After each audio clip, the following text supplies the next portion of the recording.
twilight has fallen here on the east coast of the United States as we are getting set to go racing under the lights at Homestead-Miami Speedway. Good evening, everybody, and welcome here to chase race number 8 of Season 4 of the NCAA Hershey's Cup Series, race number 2 of round 3, and it is getting down to crunch time here in this championship battle because next week is our final elimination race at Talladega.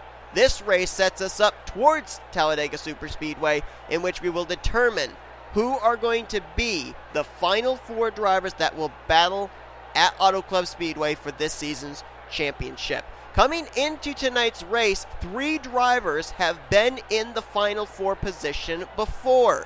They include Anthony McCrury, who ended up being in the final 4 back in Season 1. He won the championship. And J Baskinger has been there twice. Trent Dunham has been there once. The most recent for Baskinger and Dunham were last season. So they have experience of how to get into that final 4. Can they apply it here tonight? The other drivers you saw there with that chase grid at the beginning of this video include Blaine Keys, M Haas, Charles Sandfer, J Bryant, and Sean Gallighan. Will give you what their point situation is after the command is given. Cody Llamas lines up on the pole tonight, a Floridian on the pole at a Florida track. How ironic is that? Cody looking for his 2nd win of the season. Alongside of him is M Haas, the highest starting chaser, in 2nd. We have 3 chasers starting in the top 5 with Baskinger in 3rd and McCrury in 5th. Let's get that command. Drivers, start your engines! There's command to fire them up. 41 laps of racing here tonight at the track that most series consider their championship race weekend track, but we have it as a track that leads up towards championship race weekend at Auto Club Speedway. We are getting set for 3 stages. Those stage points, they are ever so important, and we have seen just how important they are even up to last week. Trent Dunham was able to use stage points despite running out of fuel with a couple laps to go at Michigan, was able to use stage points. He comes into this race right now in that critical 4th position in the standings. Right now it is Anthony McCrury with the points lead coming into this one. Blaine Keys is 2nd. He's 10 points back. 12 points back in 3rd place is M Haas. Trent Dunham also is there in 4th with 12 points difference between him and the points leader. Now, why it would be with M Haas and Trent Dunham tied, why would we have it be that Trent Dunham is the one in 4th and not a tie for 3rd? Because M Haas has 2 wins this season. Trent Dunham only has 1. So Trent Dunham is technically the cut line. Charles Sandfer 5th in the points is 6 points behind Trent. He is 6 points back. 8 points back in 7th. Or to make that 6th in the stands is J Bryant, J Baskinger, and Sean Gallighan were the only 2 chasers that DNF'd last week at Michigan. Baskinger is a total of 12 points back, 7th in the stands. Sean Gallighan, 22 points back in 8th. So they both need a good run here tonight at Homestead. Here we go then, getting set to turn them loose.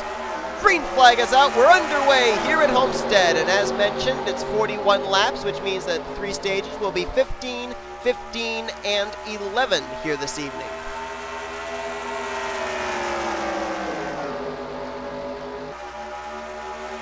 Cody Llamas off of turn 2, down the back straightaway. That beautiful flyby camera that we have here at Homestead-Miami Speedway. Trying to hold off M Haas. You see Jake Baskinger all over the back bumper of the 78. Anthony McCrury right there as well. All 3 of these drivers, along with J Bryant, they're trying to fight to the front. Why? They want that bonus point for leading a lap. Bonus points have been just oh so important, whether it be stage points, bonus points for winning, bonus points for leading a lap, bonus points for leading the most laps. Every extra point you can get is ever so critical here in this chase for the championship. And there's some leaning going on back there in the middle of the pack. I saw chaser Trent Dunham kind of leaning on Benjamin Miles back there. They sort it out, and here comes M Haas to the inside on Cody Llamas, trying to take the race lead. Jake Baskinger right there in this mix, along with Anthony McCrury. Haas gets to the inside, but will he have the race lead coming off the corner? Because McCrury's got a big run. He may think about sticking it 3 wide. L Alvarise stepping out there on Z Flickinger. That's the battle for 5th. Llamas still utilizing that outside line, that good run off the corners to keep the top position. Drag race between himself and Haas to the line. Cody will lead another lap, but he still will have Matt Haas to his inside going into one. Ooh, Haas slipped up a little, and McCrury's going to fill the gap. 3 wide between 3 chasers for second. McCrury down low, Haas in the middle, Baskinger on the high side. And here comes Charles Sandfer 3 wide there. Putting Chris Dodd in the middle, Nathan Hudson to the outside as Sandfer fights his way up into the top 10. Contact between Baskinger and Flickinger sent him down to Alvarise, and they keep it together off turn 4. Oh, are they going to go 4 wide? Oh, baby, we're 4 wide off turn 2. Back to 3 wide. Sandfer was the car way on the bottom in that 4 wide situation. And here comes Anthony McCrury to the bottom on Llamas. Llamas turned away Matt Haas from leading a lap. Can he stop McCrury? They're going to drag race to the line, and it is McCrury leading the lap, so a bonus point in the column of the 61 tonight at Homestead. But here comes another driver who's won a championship, Chris Dodd. It's the Season 2 champ versus the Season 1 champ as they drag race down the back straightaway. Look at Baskinger. He was caught in the highest side a couple laps ago. Now he's back to the bottom. 3 wide with Matt Haas and Cody Llamas. Sandfer in the middle right there. Blaine Keyes right in this mix as well, waiting to see what happens as Chris Dodd will lead a lap tonight in the 88. This is absolute pandemonium at the front, but this is what Homestead-Miami brings to the table. Why do you think that we have this not as the season finale? We have it leading up because the racing's so good, it's so unpredictable. We don't want to have Auto Club as the lead-up race. That way they can go 5 wide and be unpredictable. Tonight they've been going 4 wide and being unpredictable. As now things settle out a little bit up at the front. Chris Dodd out in front, but then he's got 4 chasers all right behind him. You got McCrury in second, Sandfer in third, Matt Haas in fourth, and Baskinger in fifth. You think these guys want to be up in the top 10 at the completion of the first stage? You better believe it. Blaine Keyes has now cracked the top 10 as well. He's in the 10th position. So we have 5 of our 8 chasers up inside the top 10, getting close to the completion of the first stage. 3 wide further back there again. That was Brooke Allen, I think, in the middle. Zachary Fitzwater sticking her in the middle as he went to the inside. I couldn't tell who the car was on the outside. Best battle going on right here for second place. Charles Sandfer trying to reel in Anthony McCurry for second. Also, the battle for fourth is on between chasers. Jake Baskinger, he's to the inside on Matt Haas, and here comes Sandfer for the runner-up spot. You think about the track we're going to next week, Talladega Superspeedway. Yeah, the racing we're having here tonight. Talladega on the horizon, the finale at Auto Club. Talk about an unpredictable trifecta of tracks. Chris Dodd out in front though. Give a shout out to that Chevrolet Impala. He's had his teammate go to victory lane twice this season, Leon Alvarise, but Chris Dodd has not been to victory lane since his championship-winning season of Season 2. It was at the road course of Mid-Ohio, his last win.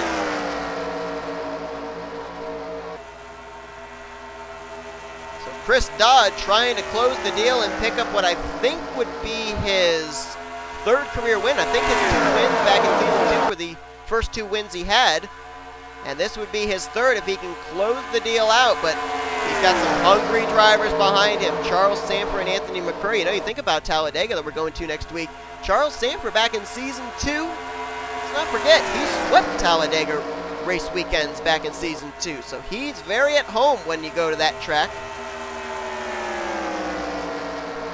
Anthony McCurry obviously very adept to superspeedway racing. The Daytona 500 winner this season. He's won 2 of the big races this year, the Daytona 500 and the Coca-Cola 600.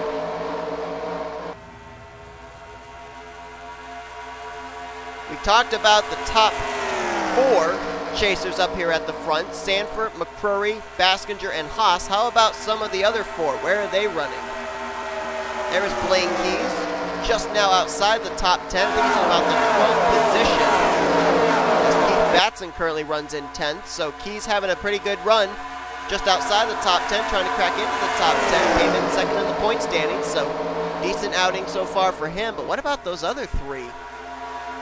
There's Gallighan. This is not the run he needed to have here tonight. He's currently scored 23rd. And let's keep in mind, folks, too, when I say 23rd, you got to remember it's 23rd out of 35 drivers. It's not a full 42-car field tonight, only the 35 chartered machines. There is Trent Dunham, who came in that critical position in the point standings of 4th. And he was last time by scoring 0.7, so not having a good run tonight. And J Bryant, saw him up towards the front early on in this thing, but now he's drifted back, and last time by he has scored in the 32nd spot. Charles Sandfer to the inside of Chris Dodd. Why? Because next time at the line, it's the completion of the first stage. Here comes McCrury.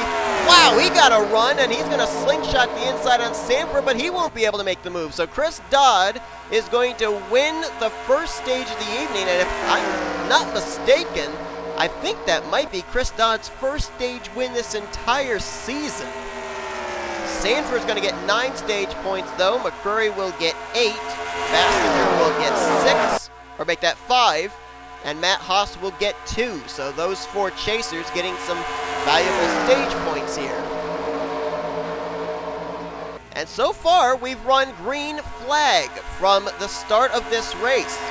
So we have to start now thinking about potential green flag pit stops. Now these drivers are gauged to be able to make it anywhere from 25 to 27 laps on fuel. They can maybe stretch it to 29 laps if they've saved enough.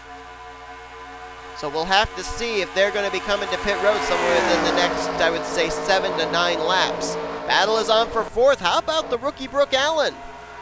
In just a couple of weeks, Brooke Allen will be taking the Hershey's Cup Series Rookie of the Year honors, as the only source of competition she's had this season was Caitlin Tsang, and Tsang didn't enter into the charter system until about 10 races into the season. So Brooke Allen, being pretty much the only full-time rookie in this season, in this series, will be winning Rookie of the Year honors and trying to finish out her rookie season as best she can. She comes into this race 25th in the point standings, but right now up inside the top 10, a great run for her currently in that 4th position. Back up to the front, Charles Sandfer determined to get a run on Chris Dodd. But you see this, where Chris Dodd is running? What Chris Dodd is doing, and you normally hear this word at super speedways, but he is manipulating the best line. He's running that groove, that middle groove. See right there, that lower groove of that gray shade. That is the place that not only gets the good run into the corner, but the good exit off the corner. Charles Sandfer is having to go down into that lighter gray shade area where there's not quite as much grip off the corner. That's where he's going to have to go if he's going to make a move on Chris Dodd, but he's going to have to be able to get a good exit off of either turn 2 or 4 to be able to counter the run that Chris Dodd gets. We've seen him try it a couple of times, and each time, as you can see, Chris Dodd's been able to thwart the attempt and keep the top position.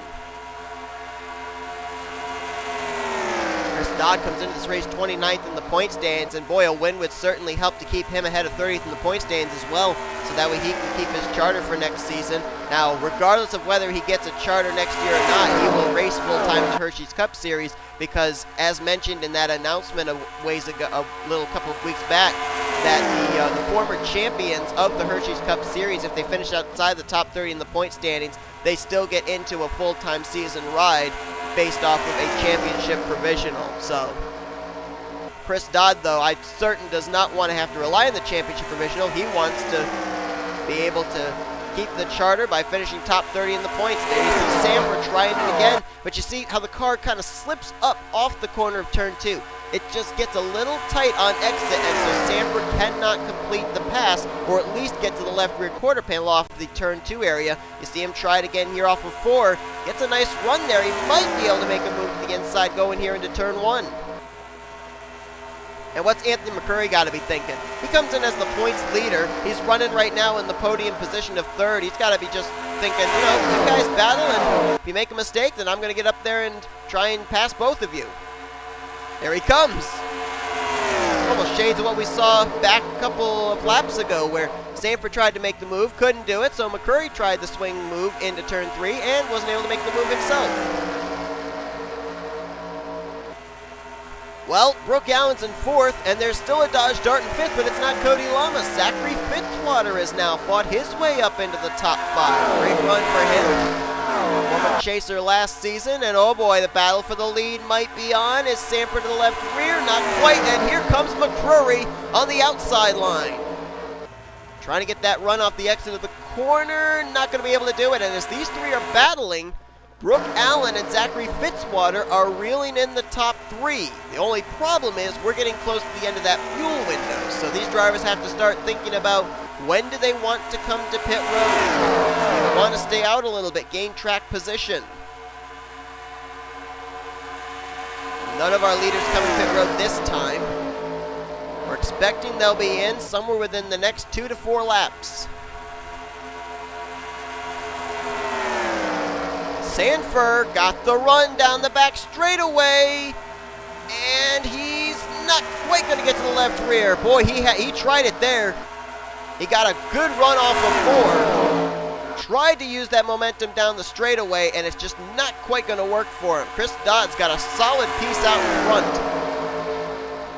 And if he had text on the back of his bumper, it would be "pass me if you can," because he has been pretty much tantalizing Charles Sandfer with that race lead, and Sandfer wants it. He just doesn't have the horsepower off the corner to be able to get the job done. He's going to try again. Goes a half groove lower, but watch off turn 2. Can he get the momentum? Nope, has to tuck back up in line behind the 88. And now the pit stops begin. Cody Llamas will be the first one, pitting from the 6th position. So now comes the pit strategy. Another car in. That is G Sydnor in the 38. And now McCrury's gotten passed for 3rd. Here comes Brooke Allen to the bottom with Zachary Fitzwater. So those two have caught the top 3. And McCrury's going to be the one that pays, at least for now. And here comes Chris Dodd, so the race leader, coming to the pit lane. And there's several others back there coming as well. K Batson, Flickinger, Lane Keys, M Haas, Dallas McIntosh, Caitlin Sang, L Alvarise, last week's winner Dylan Poteet. Sean Gallighan is in, as well as Cody Llamas, Hartnett, Young, and Michaels. Gonzales, McIntyre, Bryant, and Arndt. So that turns the race lead over to Charles Sandfer. So that's a bonus point he gets for leading the lap. And here comes the rest of the top 5. Sandfer, Allen, Fitzwater, and McCrury all in. Srigley, whoa! Missing the access road there just the least little bit, and he might miss pit road. Nope, he makes it. Baskinger in. And there is Llamas, who was the first car to hit the pit lane. So we'll see where he cycles around. This car's leaving the pit road.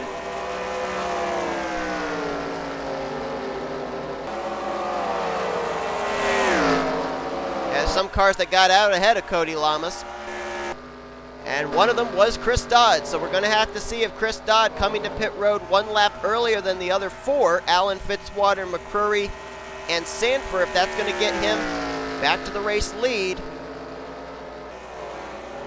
Let's look and see, coming off of the 2nd corner. I don't know if he's going to cycle back to the race lead or not.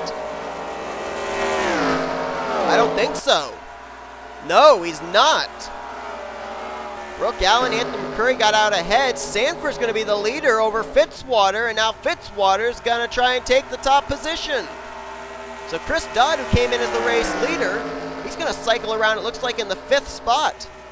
And here comes Fitzwater for the race lead off of Sandfer, and he'll make the bottom line work. Move Fitzwater to the point. Sandfer back to 2nd. 3rd place is McCrury, and then we got a battle for 4th.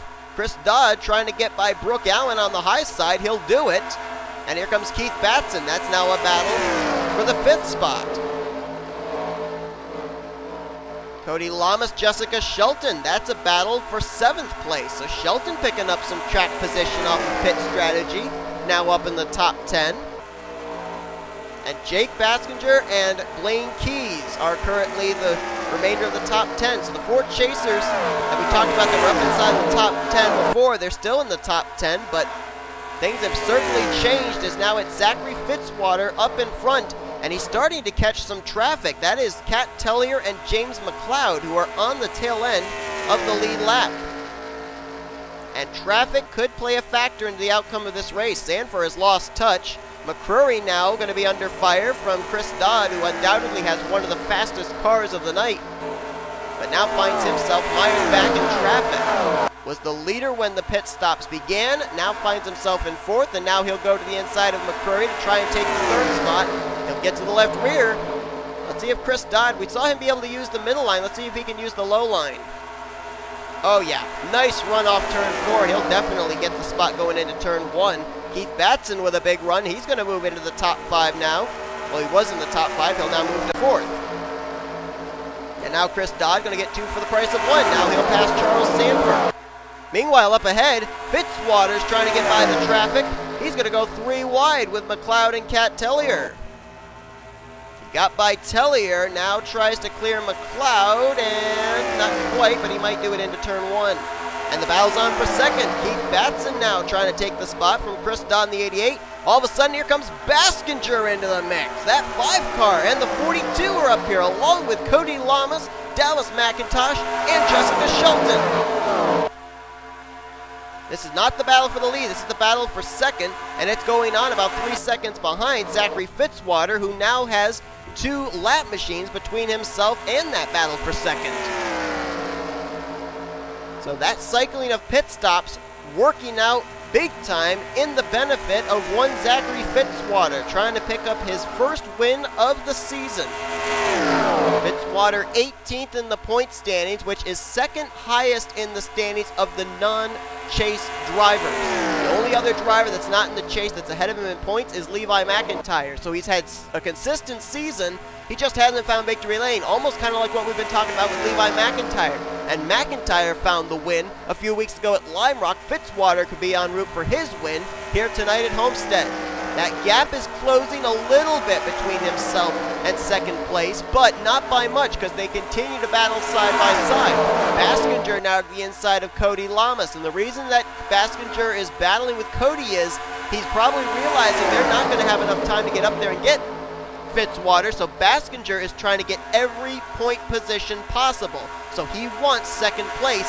There could be a difference between getting 9 bonus points in the stage and 8 bonus points. They cut it down by another 10th, that gap between themselves and Fitzwater, but there's only 4 laps left to go as well. So time is fast running out, and I don't think they're going to have enough time to catch him.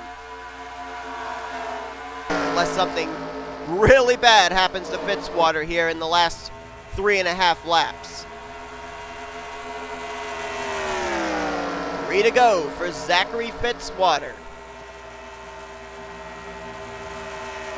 Fitzwater trying to get a victory, his first since Phoenix of last year. You see that gap continuing to cut down by a 10th. If we had 29 laps left, then they might have a chance of reeling him in. But we've only got 2 to go as they hit the line this time by. So it's basically all over but the singing for Zachary Fitzwater. And they're battling behind him between McCloud and K Tellier. That's 4th position. Fitzwater's just got to hit his mark. There's no traffic up ahead of him. The traffic behind him is a ways back. And then it's about 2.5 seconds to that second place battle. Out of turn 4, Fitzwater will see the white flag. 1 more lap to go here tonight at Homestead-Miami Speedway.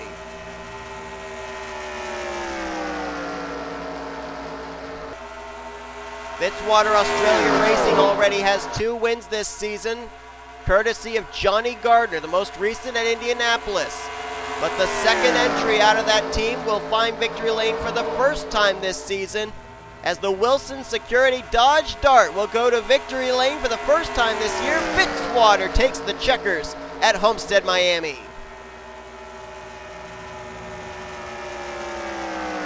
And it might have been less than 29 laps for that second on back to reel him in, because at the line it was almost down to 1.5 seconds between Fitzwater and Baskinger. But the lap count was on Fitzwater's side. It dwindled down quickly, and Fitzwater picks up the win. And again, a non-chaser goes to victory lane here in this round, which means it still is down to points of who's going to make it into the Final Four at Auto Club, depending on what takes place next week at Talladega. Standings should be official. Zachary Fitzwater with what I think, I might be wrong, I apologize if I am, I think it's his third career Hershey's Cup Series win. Again, I'm trying to think back. If I'm wrong, I do apologize. But it is his first of the season. That I do know. And how about that with Fitzwater and with Levi McIntyre, Joshua Michaels? Those are some drivers that have been up at the top of the point standings for drivers that didn't make the chase. They are 17th, 18th, 19th. We saw Michaels go to victory lane at Oswego. We saw Levi McIntyre go to victory lane at Lime Rock. And we see Fitzwater go to victory lane here at Homestead-Miami. So while they didn't make the chase, really pleased to see drivers that have been having such a consistent season be able to find victory lane here in Season 4. J Baskinger, the highest finishing chaser here today, as he will finish in second place. And he was outside of that cut line coming into this race after the DNF he had last week at Michigan. So big time, well-needed run for him as he gets a runner-up spot. Cody Lamas will finish in third, so he started on the pole, gets a podium finish. Great run for him at, I guess he would consider this his home track. I don't know if he considers Daytona or Homestead his home track, but great run for him. Keith Batson, so close. He keeps getting so close to getting Lincoln their first win, but he'll get a top 5 and 4th. And Blaine Keys, great run for a guy who came in second in the chase points. He'll get 5th today. He should have a pretty nice cushion heading into Talladega. He might have a chance of getting into the Final Four in the point standings. Dallas McIntosh will get 6th. The dominant car of the night, Chris Dodd, green flag pit stops, killed his chances here as he slipped back from the race lead to 5th and finally finishes the night out in 7th. Z Flickinger brings it home in 8th. Benjamin Miles in 9th, and Jessica Shelton will complete your top 10. The rest of your chasers, 2 of them just outside of the top 10. Anthony McCrury will get 11th, so he's going to be in a good spot heading into Talladega because he came in as the points leader. And Charles Sandfer will get 12th today. That's also a good run for him as he came only 6 points in behind that cut line in the standings. But take a look down through the rest of the finisher results. A couple of chasers we didn't really talk about tonight. Sean Gallighan gets a 16th place run. I can't say it's a must-win situation for him going to Talladega, but he really is going to need a big-time good run next week and a couple of chasers to have some problems. But at least he didn't have another DNF. Otherwise, I think we could have written Gallighan off for making it into the Final Four. And Trent Dunham, he came in that critical 4th position in the point standings. Now, he's going to finish the night out in the 19th spot. Sandfer finishes in 12th. So I think Sandfer snuck into the top 4. Dunham just slipped out of the top 4, but it's going to be really close between those two, as well as the other drivers that were just around that cut line coming into this race. Matt Haas, how about that 78 car? He was up there towards the front near the beginning of this thing, slipped back to 23rd. Green flag pit stops might have hurt him. 23rd place run for him tonight, so he might fall down close around that cut line as well. And then we're missing one driver, and that is J Bryant. That is not the run he needed tonight. 32nd for that 22 car. We're going to have to see if he can battle back next week at Talladega Superspeedway, as he came into this race outside of the cut line, and I think he's going to finish this race outside of the cut line. Not the run he needed to have here tonight. He could be in a must-win situation heading into Talladega Superspeedway. All 35 cars finished the race, 33 of them on the lead lap. James McCloud and K Tellier finishing a lap down in 34th and 35th. And we ran all 41 laps under the green flag with green flag pit stops in between. Zachary Fitzwater picks up the win. Thank you all for tuning into tonight's race from Homestead-Miami Speedway. If you enjoyed this race, be sure to give this video a like. Subscribe to become a part of the crew today. Next up, we're going to show you your rookie points, overall points, and chase points, and you'll see what the situation looks like for the drivers that are in the hunt to be in the Final Four heading into next week at Talladega Superspeedway. Talladega race weekend, all 3 series come back. We have ourselves our Hershey's Cup Series non-charter Hershey's Cup Series non-charter next to last race of the season to set us up for the championship there heading into Auto Club. We have our second elimination race of the Pizza Hut X Series, which will whittle us down from our 8 drivers to our final 4 there. And of course, it's an elimination race for these Hershey's Cup Series drivers as well. We are going to whittle it down from the Elite 8 to the final 4 to set us up for our championship race weekend at Auto Club Speedway. Thank you all for tuning in. We will see you guys at Dega. You've been watching a production of NNSCRA Offline Racing at its best.